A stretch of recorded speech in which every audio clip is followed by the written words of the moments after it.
Kisah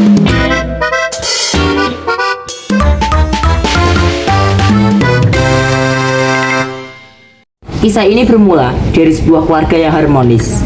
Sepasang suami istri yang memiliki seorang anak bernama Sultan Abdul Hafiz, atau orang tuanya biasa memanggil anak mereka Sultan.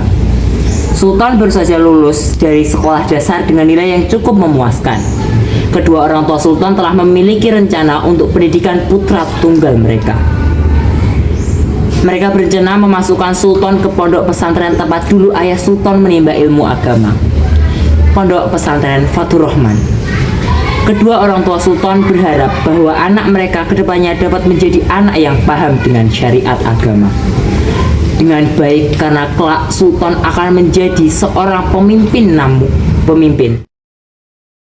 Namun dalam hati Sultan, ia ingin sekali menolak perintah orang tuanya. Kak, kamu kan sudah lulus SD. Umi dan Abi punya rencana untuk memasukkan kamu ke pondok pesantren. Kamu keberatan nggak, Kak? Bukannya kakak pengen nolak, tapi gimana ya Umi? Sultan menjawab dengan ragu.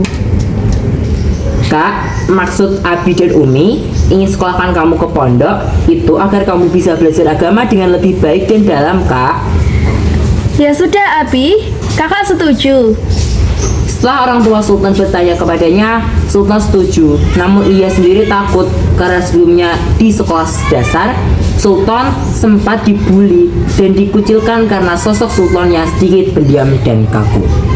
Memasuki tahun ajaran baru, kedua orang tua Sultan mengantarkannya ke pondok pesantren Fatur Rahman. Kak, belajar yang baik ya. Patuhi aturan pondok. Jangan lupa telepon Umi dan Abi. Jadi anak yang baik ya, Kak. Abi dan Umi berharap kamu tumbuh menjadi anak yang soleh dan taat agama. Abi Umi, insya Allah kakak akan memenuhi harapan Abi dan Umi. Doain kakak ya Abi Umi. Tepat setelah kedua orang tuanya pulang, Sultan memasuki kamar asramanya dan mulai menata barang-barangnya.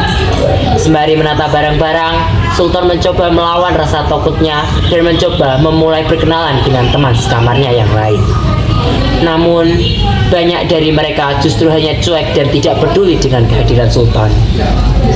Halo teman-teman, kenalin nama aku Sultan. Teman-temannya tidak ada yang menanggapi. Ketika tidak ada yang menanggapi, Sultan, ada seorang anak yang masuk dengan ceria dan mengajak Sultan berkenalan. Halo, aku Rizky. Kamu Sultan ya? Iya, aku Sultan. Salam kenal Rizky. Semoga kita bisa jadi teman yang baik ya. Aku udah mondok di sini dari SD. Jadi kalau kamu ingin tahu sesuatu, kamu bisa tanya aku ya Sultan. Iya Rizky. Hari demi hari di Pondok Fatur Rahman, Sultan lalui bersama Rizky.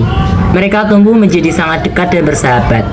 Karena pada nyatanya banyak anak tidak ingin berteman dengan Sultan karena pribadinya yang sedikit pendiam.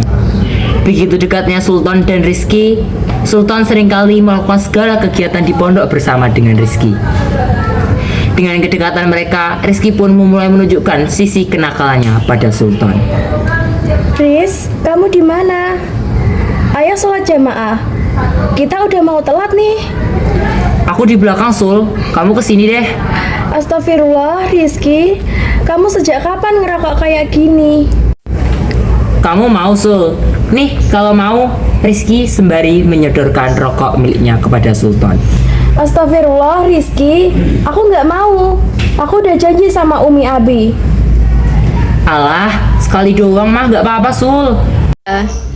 Dengan berat hati, Sultan menyetujui ajakan Rizky untuk merokok. Pada awalnya, Sultan merasa tidak nyaman saat pertama kali menghisap rokok. Namun setelah asap rokok mulai masuk ke dirinya, ia merasa rileks dan ingin menghisap lagi dan lagi. Dari situlah, Sultan dan Rizky mulai merokok secara diam-diam di kamar mereka. Dengan rokok yang selalu Rizky berikan kepada Sultan. Melihat Sultan yang mulai kecanduan, Rizky mulai melancarkan aksi jahatnya dan memberikan Sultan sesuatu yang lebih ekstrim daripada rokok, yaitu narkoba. Aduh Riz, kepala aku pusing banget nih.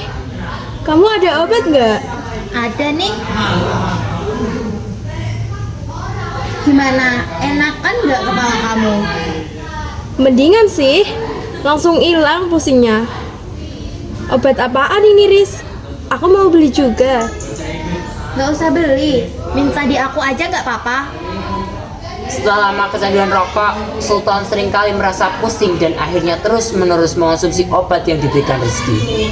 Tanpa Sultan ketahui bahwa ternyata obat yang diberikan oleh Rizky merupakan narkoba berjenis pil ekstasi. Tak hanya itu, rokok yang sering mereka konsumsi bersama pun ternyata merupakan campuran antara tembakau dan juga ganja. Oleh karena itu, saat Sultan menghisap rokoknya, ia merasa sangat rileks. Namun setelahnya, ia merasa sangat pusing dan banyak mengalami halusinasi yang parah. Setelah sering merasa pusing dan halusinasi, Sultan juga merasa detak jantungnya berpacu lebih cepat, gelisah, nafsu makannya berkurang sehingga membuat berat badannya turun. Bahkan ia merasa bahwa banyak perubahan di dirinya dalam berperilaku. Ia merasa bahwa dirinya tidak seperti dirinya lagi. Ia pun sulit untuk fokus dan berpikir serta lebih lemas dan ringkih. Di tengah kondisi Sultan yang mulai mengalami dampak dari rokok dan obat dikonsumsinya, Rizky seringkali menghisap dan kabur dari pondok tanpa memberitahu kemana ia pergi. Di saat yang sama, pihak kepolisian banyak mendapatkan laporan tentang beredarnya narkotika di desa tempat pondok pesantren Fatur Rahman berdiri. Polisi kemudian melakukan investigasi hingga ke dalam lingkungan pondok. Investigasi dilakukan dengan cara melakukan penggeledahan dalam asrama-asrama di pondok dan juga melakukan tes urin kepada seluruh penghuni pondok. Assalamualaikum, Bapak dan Ibu. Mohon maaf mengganggu waktunya. Kami dari pihak kepolisian mendapat laporan terkait dugaan adanya peredaran narkotika di desa ini. Sesuai prosedur, kami perlu melakukan penyelidikan lebih lanjut di area desa, termasuk dalam pondok pesantren Fatur Rahman. Waalaikumsalam. Baik Bapak, silakan. Kami akan mendukung penuh seluruh proses penyelidikan demi kebaikan bersama. Tes urin dilakukan. Tibalah giliran Sultan melakukan tes. Tes urin dilakukan. Tibalah giliran Sultan melakukan tes. Sama investigasi berlangsung, Rizky masih saja menghilang dari pondok dan tak kunjung kembali. Investigasi selesai dan hasil tes urin seluruh penghuni pondok pun sudah keluar. Betapa terkejutnya Sultan mengetahui bahwa dirinya ternyata positif mengonsumsi narkoba. Assalamualaikum Bapak dan Ibu. Mohon maaf, berdasarkan hasil pemeriksaan kami, salah satu santri atas nama Sultani Abdul Hafid dinyatakan positif menggunakan narkotika. Karena yang bersangkutan masih di bawah umur, kasus ini akan kami tangani sesuai ketentuan hukum anak. Namun sesuai prosedur, kami juga berkewajiban menyampaikan hal ini kepada wali dari Sultani Abdul Hafid. Selain itu, dari data kami, ada santri yang belum melakukan tes urin bernama Rizky Solahuddin. Waalaikumsalam. Astagfirullah, apakah benar Sultan positif, Pak? Kami sungguh tidak menyangka hal ini dapat terjadi di pondok. Sungguh sangat mengejutkan bagi kami. Namun, tetap saja, bagaimanapun kami akan tetap bekerja sama penuh dengan pihak kepolisian dan ingin memastikan bahwa Sultan mendapat bimbingan dan jalan keluar terbaik. Untuk Rizky, memang sudah beberapa hari ini kami tidak menemukan Rizky di area pondok. Dan pihak pondok pun telah mencari Rizky, namun Rizky masih belum ditemukan. Pak, tolong jangan beritahu orang tua saya. Saya tidak pernah sekalipun mengonsumsi narkoba, Pak. Sultan, saya paham kekhawatiranmu, tapi bagaimanapun pula, orang tuamu harus mengetahui ini agar kamu mendapat pendampingan supaya kamu dapat berubah. Tenang nak, jangan takut. Kami semua akan mendampingi kamu melewati segala proses ini. Anggap saja, ini merupakan teguran dari Allah agar kamu bisa memperbaiki diri. Dalam hatinya, Sultan sangat bingung bagaimana bisa ia positif mengonsumsi narkoba. Mencobanya sekalipun ia tak pernah. Di tengah kebingungan yang melanda Sultan, polisi tetap melakukan pemeriksaan lebih lanjut kepada Sultan dengan melakukan penggeledahan guna mencari barang bukti. Penyelidikan berlangsung. Polisi mendapati Sultan menyimpan beberapa buah puntung rokok yang telah di dalamnya telah bercampur dengan ganja. Selain rokok yang mengandung ganja, polisi juga mendapatkan adanya pil ekstasi dalam lemari Sultan. Sultan masih saja tidak percaya bahwa barang-barang yang diberikan oleh Rizky selama ini merupakan narkoba. Begitu percayanya ia kepada Rizky, Sultan merasa dihianati. Bahkan hingga kini ia pun masih tidak mengetahui di mana keberadaan Rizky sebenarnya. Namun sesuai prosedur dari kepolisian, Sultan ditetapkan sebagai salah satu tersangka penggunaan narkoba di wilayah desa dan perlu mendapatkan rehabilitas khusus. Selain kekecewaannya kepada Rizky, ia juga sangat kecewa kepada dirinya sendiri dan merasa bersalah kepada kedua orang tuanya. Janji yang Sultan utarakan kepada orang tuanya, ia ingkari dengan begitu parah. Terbuktinya Sultan sebagai pengguna narkoba mendapatkan tekanan, baik dari dirinya sendiri maupun lingkungannya. Pihak pondok pesantren Fatur Rahman pun harus mengeluarkan Sultan dari pondok karena Sultan telah melakukan kesalahan yang sangat besar dan tidak dapat ditoleransi.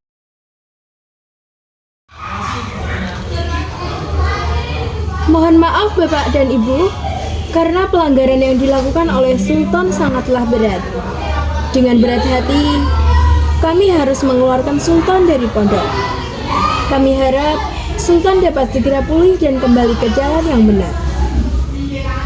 Baik Pak, tidak apa, karena memang inilah konsekuensi yang harus ditanggung oleh anak saya, Sultan. Sultan kemudian harus menjalani rehabilitas khusus. Di lain sisi, pihak pondok masih melakukan pencarian untuk mencari kemana Rizky pergi. Selama masa rehabilitas, Sultan mengalami depresi berat karena besarnya rasa kecewa kepada dirinya sendiri. Umi, Abi, maafin kakak. Kakak salah. Kakak bukan anak yang baik. Tidak apa-apa Kak, yang penting sekarang kamu bisa segera pulih dan jadi anak Abi Umi yang baik lagi. Setiap orang pasti pernah melakukan kesalahan. Abi dan Umi juga pernah melakukan kesalahan. Di sini kakak bisa introspeksi diri dan menjadi lebih baik dari sebelumnya. Cukup dijadikan sebagai pelajaran. Bagaimanapun kakak itu anak Abi dan Umi. Sultan beberapa kali melukai dirinya sendiri karena merasa tidak pantas lagi untuk hidup dan menjadi anak bagi orang tuanya. Ia merasa bahwa ia merupakan aib besar di keluarga mereka. Walaupun sedang dalam masa rehabilitas, Sultan terkadang masih mengalami halusinasi parah yang memperburuk keadaannya. Puncaknya, Sultan memilih untuk mengakhiri hidupnya dengan cara gantung diri menggunakan pakaiannya yang diikat pada atap kamarnya. Sultan dinyatakan meninggal di usianya yang cukup belia, bahkan belum menginjak umur 15 tahun. Duka sangat menyelimuti keluarga Sultan. Anak tunggal mereka yang selama ini bersikap sangat baik itu harus menghadapi cobaan yang begitu besar karena kepercayaan besar yang anak mereka berikan kepada temannya. Sultan, anak pendiam yang hanya memiliki seorang teman bernama Rizky, harus mengakhiri hidupnya karena hancurnya dirinya. Sementara Rizky entah kemana ia pergi, bahkan pihak pondok pun masih belum berhasil menemukan jejaknya.